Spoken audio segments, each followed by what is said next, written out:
तो हमारी सरकार बनने के बाद वीआईपी पार्टी का चीफ मिनिस्टर होगा। साथियों, इस चुनाव में हम 60 सीट लड़ेंगे, 60 सीट हम लड़ेंगे। हमारी पॉलिटिकल पार्टी है और हमको क्यों टिकट मिलेगा, हम टिकट बांटेंगे। जब अरब कंट्री में जब हमारे हिंदू भाई जाता तो उनको भी ये बचौल के जैसे उनको भी देखा जाता है। तो नफरत फैलाने की राजनीति ना करें। देखिए, ये पार्टी का राष्ट्रीय कार्यकारिणी का सम्मेलन था। वाल्मीकि नगर की धरती पर हम लोग चंपारण की धरती पर आकर राष्ट्रीय कार्यकारिणी का सम्मेलन किया। हजारों की संख्या में पूरे बिहार से, यूपी से, झारखंड से हमारे पार्टी के वरिष्ठ नेतागण, यहाँ पे पार्टी के वरिष्ठ नेतागण ही यहाँ पे उपस्थित हुए हैं और सभी लोग मजबूती से राष्ट्रीय कार्यकारिणी में 2 दिन तक अपनी बात को रखे। बहुत सारे क्षण के एजेंडा आया, उस एजेंडा पे हम लोगों ने निर्णय लिया और रात में हमने उस पर प्रपोजल बना के आज आप सभी के सामने में हम लोगों ने एजेंडा को पेश किया और सर्वसम्मति से पार्टी के जितने भी वरिष्ठ नेतागण हैं, कार्यकर्ता है, वो सभी लोगों ने मोहर मारा कि आगामी चुनाव में हम लोग की पार्टी किस तरीके से गांव लेवल पे जाकर वीआईपी पार्टी गांव की ओर चलकर कैसे मैक्सिमम सदस्यता अभियान हम चलाएं, कैसे चुनाव से पूर्व ही 50 जगह सम्मेलन, निषाद सम्मेलन और वीआईपी पार्टी का सम्मेलन कैसे 50 जगह किया जाए। हम लोग गरीब पार्टी है, हमारे पास तो कोई अडानी अंबानी है नहीं कि हमको कोई चंदा दे, तो हम कैसे क्राउड फंडिंग करें ताकि हमारे पार्टी के गरीब से गरीब कार्यकर्ता चुनाव लड़े और उनके लिए तो हम लोग कैसे पैसा मुहैया कराएं। तो हमने इस बार निर्णय लिया कि 10 करोड़ रुपया पार्टी के फंड हम जमा करेंगे, क्राउड फंडिंग करेंगे, सभी जाति सभी धर्म के बीच में जाएंगे, पार्टी को मदद करने के लिए आह्वान करेंगे और हमें पूरा विश्वास है कि एजेंडा में जनता हमें मदद करेगी तो ताकि पार्टी के ज़्यादा से ज़्यादा लोग चुनाव लड़ें और हमारी पार्टी आगामी बिहार में 60 सीट पर हम चुनाव लड़ेंगे। बाकी का सीट पर हमारे सहयोगी चुनाव लड़ेंगे। जहां हमारे सहयोगी लड़ेंगे वहां पे हम उनको मदद करेंगे, जहां हमारी पार्टी लड़ेगी वहां पे हमारे सहयोगी हमको मदद करें। तो हमारे 60 सीट पर हम लोग चुनाव लड़ेंगे। हमारी पार्टी का मुख्य है कि हमारी सरकार बनने के बाद हमारी पार्टी की तरफ से deputy chief minister VIP party का होगा। तो ये भी हमारे आज के एजेंडा में पास हुआ है। हमने जीविका दीदी के लिए भी हमने एजेंडा बनाया, उसमें बहुत सारा बदलाव के साथ भविष्य में काम करेंगे।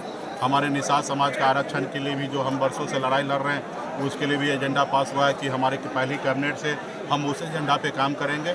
हमारे निषाद मछुआरा समाज के जो गंगा जी है उस पर दूसरे का अधिकार चला गया, उस पर हम लोग काम करेंगे कि उसको कैसे अधिकार दिलाना है, कैसे निषाद समाज को इंश्योरेंस के जरिए उनके मदद हम लोग कर सके ताकि उनको गंगा जी में या कहीं पे जाने के बाद उनका मृत्यु होने पे कैसे उनके परिवार को लाभ मिल सके, उस पर हम लोग काम करेंगे। और इसी तरीके से 14 एजेंडा पे बात हमने किया रखा है और सभी लोगों का समर्थन हमें मिला है। और आपने देखा कि ये बिहार में कोने कोने से 20-20 घंटा 18-18 घंटा का सफ़र तय करके यहाँ पे पहुँचे हैं और आज काफ़ी बहुत अच्छा जगह है। लोगों का टिकट बंटवारा में भी कई रणनीति बनाई गई है। हाँ, टिकट में भी हमने निर्णय लिया है कि पार्टी जितनी भी सीट पर लड़ेगी चुनाव उसका आधे सीट जो होंगे वो खास करके पार्टी का रीढ़ का हड्डी जो है अति पिछड़ा समाज है और अति पिछड़ा के ही दम पर हम यहाँ तक पहुँचे हैं। कर्पूरी ठाकुर जी को हम अपना आदर्श मानते हैं। तो हमारी पार्टी का आधा सीट जो है अति पिछड़ा और हमारे SC/ST भाई के लिए, SC भाई के लिए हम लोग सीट रिजर्व कर रहे हैं ताकि आधे सीट पर हमारे खास करके पिछड़े समाज लड़ेंगे और आधे सीट पर हमारे सभी जाति सभी धर्म के लोगों को हम लोग मौका देंगे। क्योंकि आपने पूर्व में देखा कि पार्टी में जो हमने बहुत सारे लोगों को टिकट दिया और चुनाव जीत के दूसरी जगह भाग गए।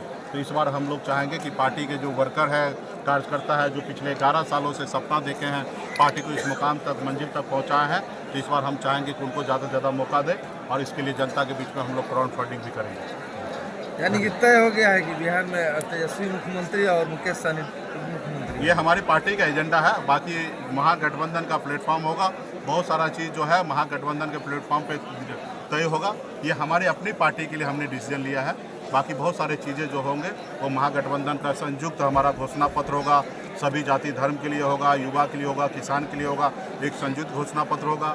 सभी पार्टी का अपना अपना घोषणा पत्र होगा और सभी पार्टी का अपना कितना सीट पर लड़ेंगे उनका अपना ये होगा और फिर गठबंधन में जाके हम लोग आपस में बैठ के विचार करके फिर आगे बढ़ेंगे। कांग्रेस के कई नेता कई तरह के बयान दे रहे हैं, तो कैसे देखते हैं कांग्रेस से आप लोग का गठबंधन कैसे हो पाएगा? तो बयान उनकी पार्टी है, वो स्वतंत्र है बयान देने के लिए और काम करने के लिए। हमारी पार्टी स्वतंत्र है अपने बयान देने के लिए, काम करने के लिए। सभी पार्टी का आरजेडी के भी स्वतंत्र है अपने बयान देने के लिए, काम करने के लिए। इसमें हर्ज क्या है? कांग्रेस अगर अलग होती है उसके बाद आप लोग चुनाव लड़ेंगे। ये आप क्यों कह रहे हैं? ये कांग्रेस को बोलने दीजिए। ये आप क्यों बोल रहे हो? हमें पूरा भरोसा है कि हम जैसे हमें जो गठबंधन जरूरी है, हमने क्या कहा, गठबंधन हमें जरूरी है, मजबूरी नहीं है, लेकिन गठबंधन इसलिए जरूरी है कि हम अगर कर्पूरी ठाकुर जी को सपना साकार करना चाहता हूँ, बाबा साहब भीमराव अम्बेडकर को सपना साकार करना चाहता हूँ, अगर मैं लालू प्रसाद यादव जी को जानता हूँ, पहचानता हूँ, उनके रास्ते पे चलना चाहता हूँ, मुलायम सिंह जी के रास्ते पे चलना चाहता हूँ, तो हमें गठबंधन जरूरी है, क्योंकि हम सब मिलकर हम सरकार बनाएंगे। तो निश्चित तौर पे हम जब सब मिलेंगे तो सरकार बनेगा, और सब की पार्टी अपनी स्वतंत्र है, अपनी अपनी बात रखेगी। बीजेपी के विधायक बचौल है जिन्होंने कहा है कि होली के दिन मुसलमान अपने घर से बाहर नहीं। इनके पास यही एजेंडा है। आप बताइए ना कि देश का तरक्की इससे होगा क्या?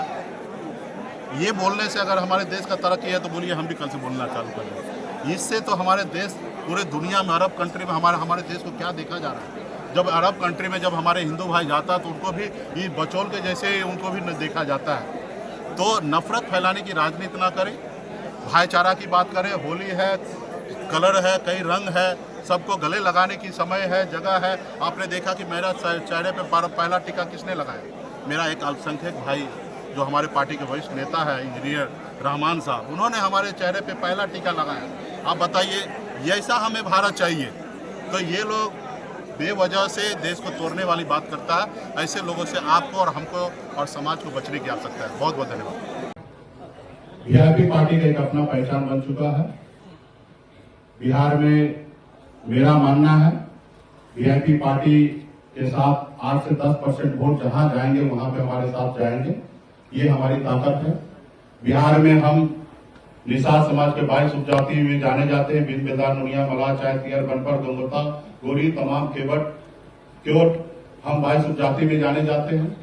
और बिहार में हम 150 सीट से अधिक जगह हम निर्णायक है। हम वहां पे जीत हार में हमारी अहम भूमिका होगा। तो निश्चित तौर पे हम इस चुनाव में हमने अपनी पार्टी के लिए टारगेट हमने सेट किया है कि हम इस चुनाव में हम 60 सीट लड़ेंगे। 60 सीट हम लड़ेंगे, बाकी का सीट हम अपने सहयोगी के लिए छोड़ेंगे। बहुत लोग सवाल करते हैं, भाई कितना टिकट मिलेगा? अरे हमको टिकट क्यों मिलेगा भाई? हमारी पॉलिटिकल पार्टी है और हमको क्यों टिकट मिलेगा? हम टिकट बांटेंगे। हमारे पास तो 243 जगह लड़ने का चुनाव आयोग की तरफ से हमारी पार्टी रजिस्ट्रेशन है। हम तो 243 जगह लड़ लेंगे, लेकिन हम चाहते हैं कि समझौता हो।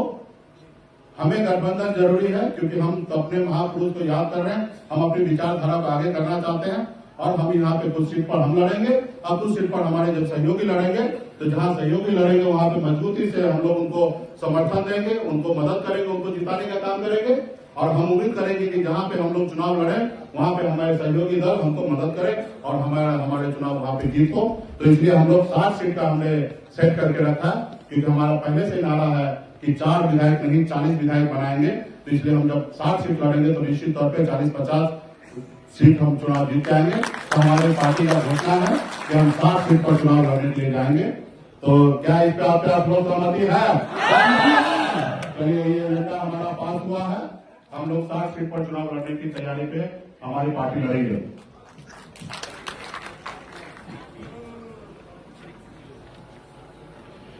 विकासशील इंसान पार्टी का हमारा दूसरा एजेंडा है कि हम 50% सीट अति पिछड़ा और एससी के भाई के लिए हम रिजर्व करेंगे। हम जितना भी सीट लड़ेंगे उसमें से आधे सीट जो होंगे वो खास करके अति पिछड़ा और एससी के समाज के लोग हम चुनाव लड़ेंगे। बाकी जो 50% सीट होंगे उसमें तमाम सभी जाति धर्म को हम लोग जगह बनाने का काम करेंगे। क्या आप इससे निर्णय से सहमत हैं? चलिए, बहुत बहुत धन्यवाद। और निश्चित तौर पर जब अति पिछड़ा 50% है तो इसमें ज्यादा हिस्सा तो निषादे के बीच में जाएगा ना। तो हम तो बोल दिए, घोषणा कर दिए हैं। अब हम तो ये भी आपको कह दिए कि हम सिनेमा हॉल का टिकट नहीं बांट रहे हैं, हम विधानसभा का टिकट बांट रहे हैं। आपके जीत पर हमारे सर पे ताज होगा। अगर आपकी हार होगा तो हमारे सर पे ताज नहीं चढ़ेगा। और जब हमारे सर पे ताज चढ़ेगा तब बिहार में संपूर्ण निषाद समाज में का कल्याण होगा और पूरे देश में निषाद समाज सर उठा के जिएगा। तो इसलिए आपकी जीत हमारे लिए निर्णय है। तो इसलिए आपका अपना तैयारी निश्चित तौर पर हो और ज्यादा से ज्यादा सीट हम अति पिछड़ा और एससी के समाज के लोग 50% सीट लड़ने का काम करेंगे। बहुत बहुत धन्यवाद। तीसरा तीसरा एजेंडा है हमारी सरकार बनने पर वीआईपी पार्टी विकासशील इंसान पार्टी का डिप्टी चीफ मिनिस्टर हो। क्या आप लोग सहमत हैं? तो हमारी सरकार बनने के बाद वीआईपी पार्टी का चीफ मिनिस्टर होगा। साथियों, इस एजेंडा पे आप लोग मुहर मारें। आप सभी को बहुत बहुत धन्यवाद देता हूं।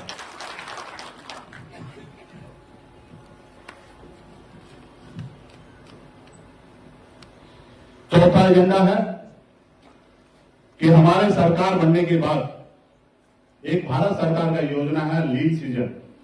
जिस समय में मछली अंडा देती है उस समय में भारत सरकार के द्वारा बैन किया गया 3 महीना मछली मारने से। तो ऐसे समय में आप मछली नहीं मारते हैं तो बेरोजगार हो जाते हैं, और जब बेरोजगार होते हैं तो भारत सरकार 1 महीने में 500 रुपया मुआवजा देने का निर्णय लिया है। और वो भी निर्णय कई सालों से चल रहा है। हमने बहुत प्रयास किया था कि ये योजना बिहार में लागू हो। इसके लिए ऑनलाइन आवेदन का हमने स्कीम भी चालू किया था, ताकि ज्यादा से ज्यादा मछुआरा ऑनलाइन सदस्य बनेंगे, और जब ऑनलाइन सदस्य बनेंगे तो उनको ये स्कीम का लाभ मिलेगा। अभी आपने देखा होगा पार्लियामेंट में रूडी प्रताप जी ने एक सवाल किए थे कि जो सरकार का योजना है वो बिहार में क्यों नहीं चल रहा है। तो बिहार सरकार की तरफ से जवाब दिया था कि 40 लाख मछुआरा है, लेकिन ये योजना अभी हम नहीं चालू कर पाए, लेकिन भविष्य में करेंगे। बिहार सरकार सरासर झूठ बोला है, क्योंकि 40 लाख मछुआरा का डाटा जो है बिहार सरकार के पास नहीं है। हम बहुत मेहनत करने के बाद, आप लोग मेहनत करने के बाद, आप सब फॉर्म फिलअप करा के, और हम लोगों ने 3 लाख डाटा हमने तैयार किया था। और माता जीवी सहयोग समिति में पहले से 4.5 से 5 लाख डाटा है। टोटल सिर्फ 7 से 8 लाख ही डाटा है। और भारत सरकार में जो जवाब दिया गया कि 40 लाख है, पूरा झूठ बोला गया। लेकिन निश्चित तौर पे 40 लाख से अधिक हमारा बिहार में मछुआरा है। तो निश्चित तौर पर उस पर आने वाले समय में हमारी सरकार बनेगी, और ऑनलाइन व्यवस्था के तहत पूरे बिहार में मछुआरा का एक अलग सूची बनाया जाएगा।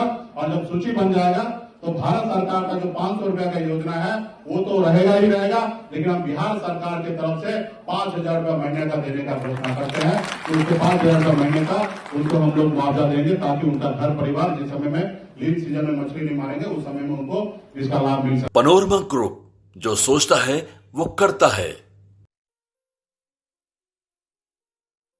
ये लो मुंह मीठा करो, आज मैंने अपना जॉब छोड़ दिया।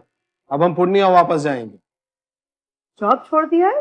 मतलब ये घर कैसे चलेगा? हम करेंगे क्या? और माँ बाबूजी क्या बोलेंगे?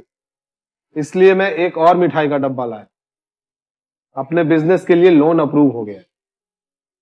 अरे लोन अप्रूव हो गया वो तो ठीक है, लेकिन पूर्णिया में हम रहेंगे कहाँ? अपना घर भी तो नहीं है वहाँ। इसलिए तो एक और मिठाई का डब्बा अलग से लाया हूँ।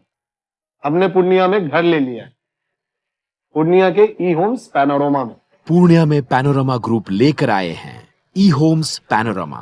बड़ा घर, आलीशान जिंदगी और अत्याधुनिक सुविधाओं के संग। अरे अरे, अब क्यों मुंह मीठा करवा रही हो? क्योंकि हम घर वापसी जो कर रहे हैं। घर वापसी की खुशी पूर्णिया में ई होम्स पैनोरमा के संग। ई Homes Panorama, luxurious lifestyle redefined.